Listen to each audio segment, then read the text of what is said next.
What happens when you give ordinary people extraordinary power? When the line between role-play and reality blurs into something far more sinister? In 1971, a basement corridor at Stanford University became the staging ground for one of the most notorious psychological experiments in history.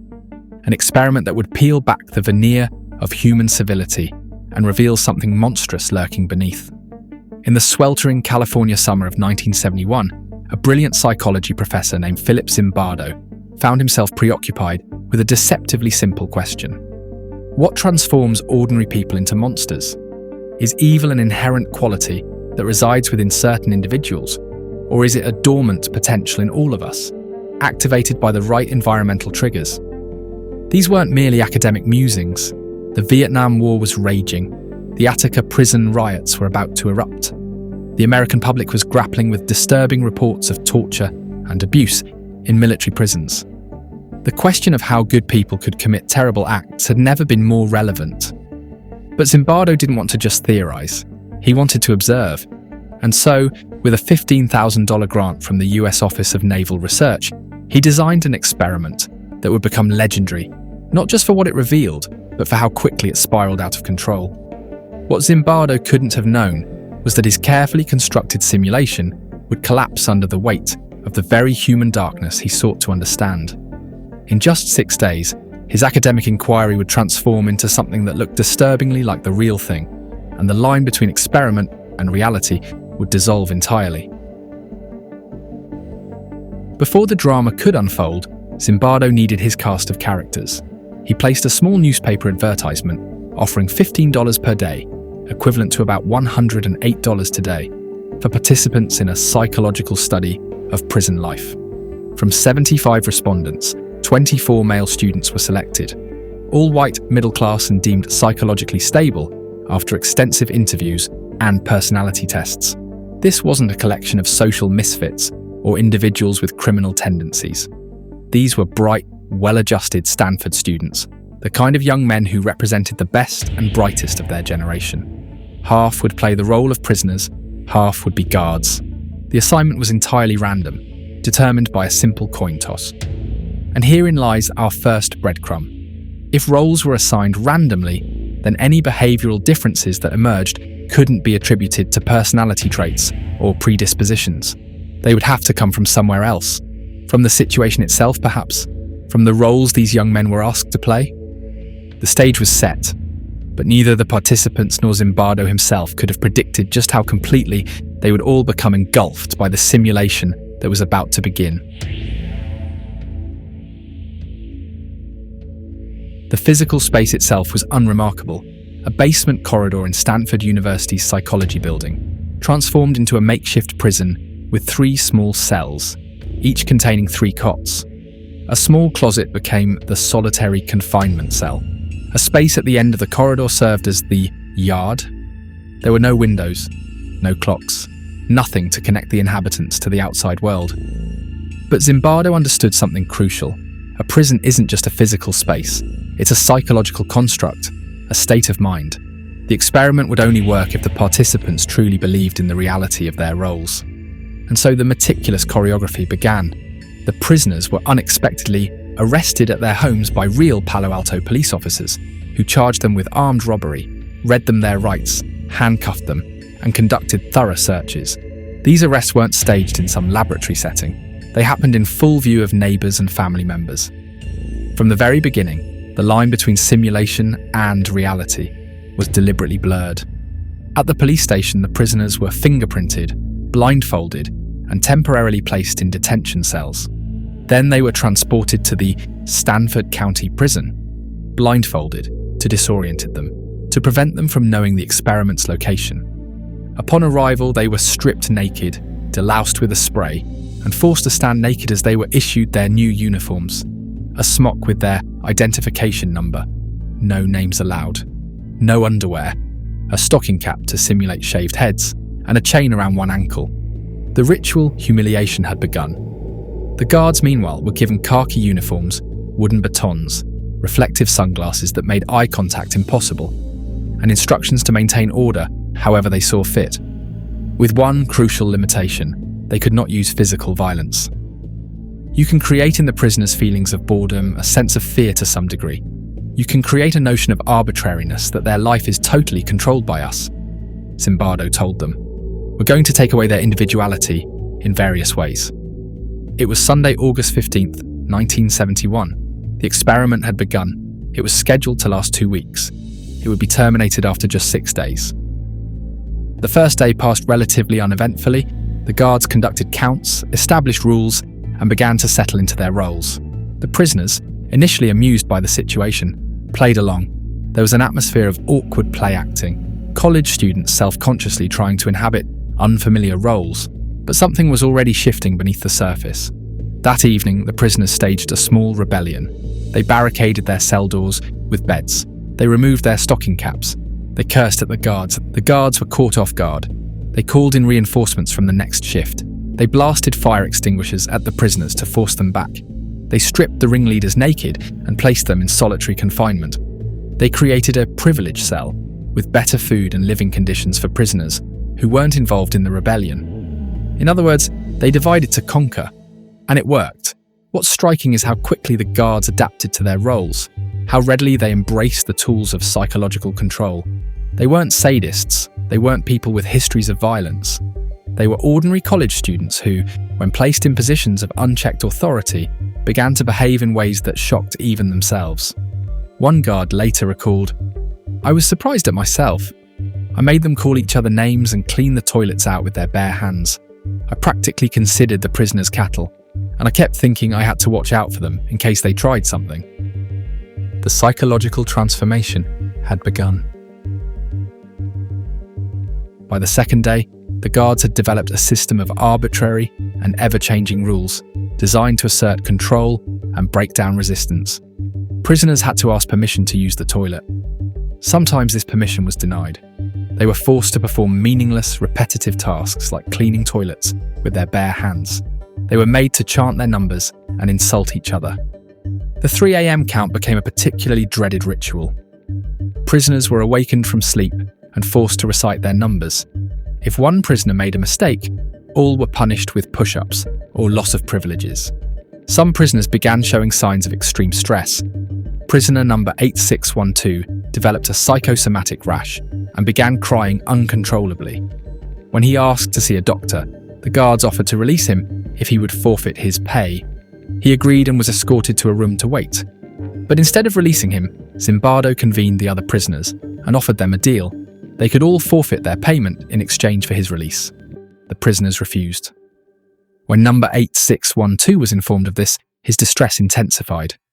Eventually, Zimbardo did release him, but not before conducting an exit interview in which he suggested that number 8612 was merely weak and couldn't handle the experience that others seemed to be enduring.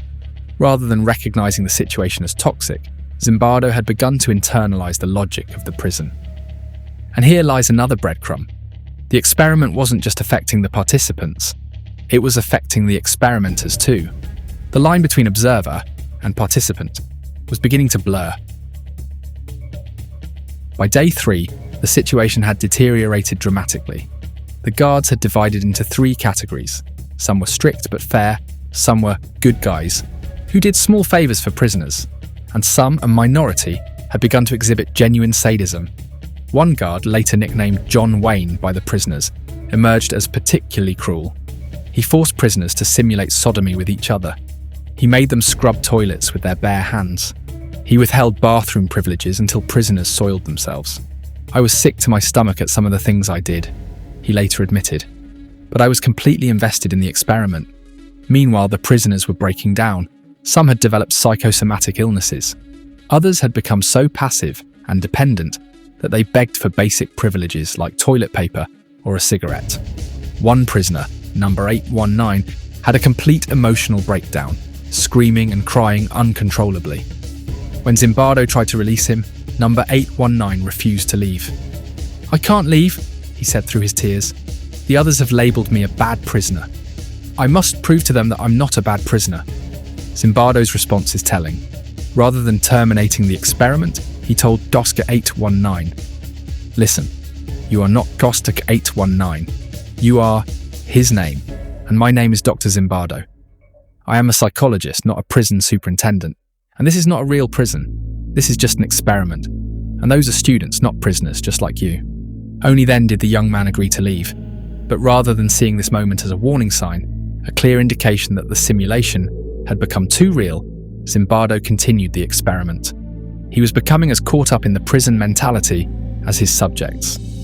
By the fourth day, the situation had become surreal. Rumours of a prison break began to circulate. Rather than recognizing this as part of the simulation, Zimbardo and the guards took it seriously.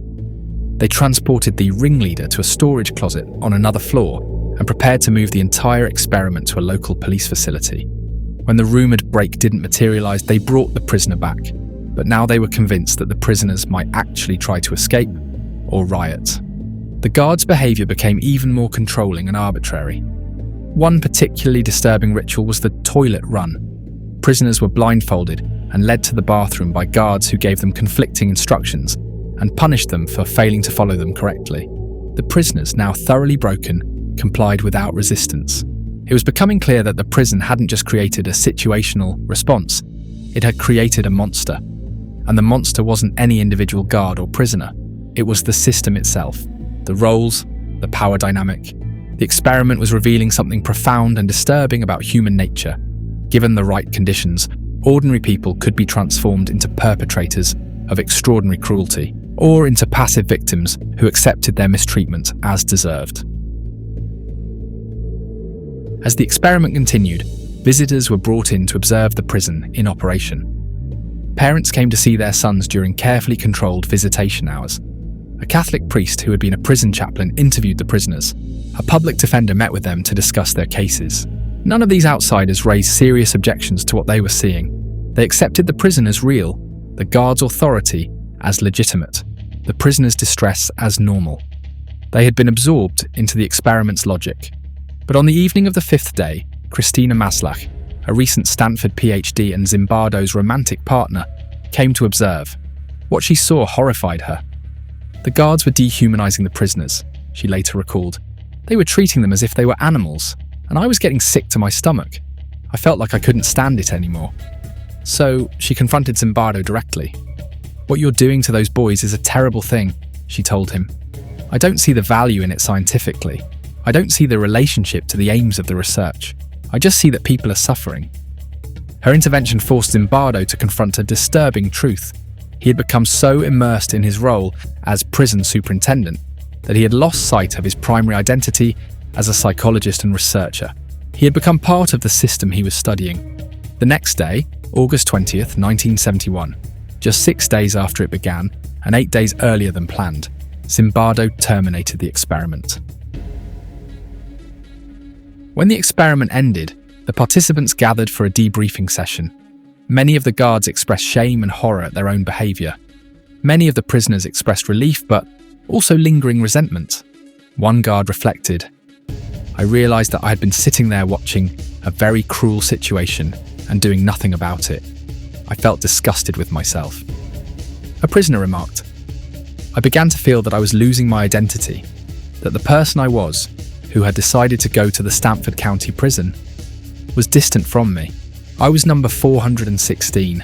I was really just a number." Zimbardo published his findings in an article that sent shockwaves through the psychological community. The Stanford Prison Experiment seemed to demonstrate that situational forces could override individual personality traits and moral values. It suggested that evil might not reside in bad apples, but in bad barrels, toxic situations that could corrupt almost anyone. The experiment became a cornerstone of psychological education, cited in virtually every introductory psychology textbook as a dramatic illustration of the power of situational forces. But it also raised profound ethical questions. Had Zimbardo crossed a line from scientist to participant? Had he allowed his subjects to be harmed in the pursuit of knowledge? Had he violated the most basic ethical principle of research, do no harm? In the years following the experiment, ethical standards for human subject research were significantly strengthened. Today, an experiment like Zimbardo's would never receive approval from an ethics committee. As with any influential study, The Stanford Prison Experiment has faced significant criticism over the years. Some critics have questioned its methodology. The sample size was small, only 24 participants. There was no control group. Zimbardo himself was deeply involved as both experimenter and participant, playing the role of prison superintendent, potentially influencing the results through his expectations. Others have suggested that the participants were responding not to the situation itself, but to demand characteristics, subtle cues about how they were expected to behave. They were, after all, explicitly told to create a sense of fear and take away individuality. In 2018, recordings of the original experiment were analysed by psychologist Thibault Le Texier, who argued that Zimbardo had coached the guards on how to behave and that many participants were simply acting rather than experiencing genuine psychological transformations. Zimbardo has defended his work against these criticisms, arguing that the extreme behaviours observed couldn't be explained by mere role-playing or demand characteristics. The tears, breakdowns, and psychological distress, he insists, were genuine, as was the guards' descent into cruelty. The Stanford Prison Experiment's findings exploded across the scientific community and beyond, creating ripple effects that continue to this day. Zimbardo's work became a cornerstone study in social psychology, appearing in virtually every introductory textbook and fundamentally altering how we conceptualize the relationship between individuals and their environments. In 2004, the experiment gained renewed attention when photos emerged from Abu Ghraib prison showing American soldiers abusing Iraqi prisoners. Zimbardo himself noted the parallels and even testified as an expert witness during the subsequent court-martial proceedings. The striking similarities couldn't be ignored. Ordinary individuals granted unchecked power, operating within a system that normalized dehumanization. Zimbardo's 2007 book, The Lucifer Effect, expanded on the experiment's findings, presenting his complete theory of how situational forces can transform ordinary people. The book became a bestseller, cementing the experiment's place not just in academic circles, but in popular understanding of human behavior. Despite its prominence, or perhaps because of it, the Stanford Prison Experiment has weathered significant scientific criticism over the decades. Beyond the ethical concerns, questions about methodology have persisted. In recent years, some researchers have suggested that the results were substantially influenced by experimenter demand characteristics, essentially arguing that participants were acting in ways they believed Zimbardo expected. Recordings released in 2018 revealed that guards received specific instructions about creating psychological distress, raising questions about how spontaneous their behaviour truly was. Carlo Prescott, who served as a consultant to the experiment and had spent 17 years in San Quentin prison, later claimed that some of the guards' tactics were directly based on his descriptions of real prison conditions rather than emerging organically from the situation. These criticisms highlight a central tension in psychological research: the difficulty of distinguishing between genuine psychological phenomena and the artifacts of experimental design. Yet even the experiment's critics acknowledge that it captured something authentic about power dynamics and institutional behaviour. The basement corridor at Stanford University has long since been renovated. No physical trace remains of the mock prison that once stood there, but its scientific and cultural impact remains firmly intact. The experiment fundamentally changed how ethical review boards operate, establishing stricter protections for human subjects in psychological research. It shifted theoretical frameworks in social psychology, challenging dispositional explanations of behaviour and emphasising situational influences. Perhaps most significantly, it entered the cultural lexicon as a shorthand for how quickly social roles and power imbalances can corrupt human behaviour. From Lord of the Flies to reality television, the fundamental insight of the Stanford Prison Experiment, that ordinary people can rapidly adapt to extraordinarily dark circumstances, continues to resonate across fiction and non-fiction alike. Zimbardo himself has remained active in exploring these dynamics, establishing the Heroic Imagination Project to study how the same situational forces that enable evil might be harnessed to prompt heroic action instead. 50 years after those 6 dramatic days in August 1971, the Stanford Prison Experiment continues to provoke debate, inspire research, and challenge our understanding of human behaviour. In psychology's long history, few studies have left such an indelible mark, or generated such persistent questions about the nature of authority, conformity, and the malleability of human behavior under pressure. The prison didn't just create a temporary monster within its makeshift walls. It created a permanent landmark in our understanding of the human condition, one that continues to cast long shadows across psychology, ethics, and society at large.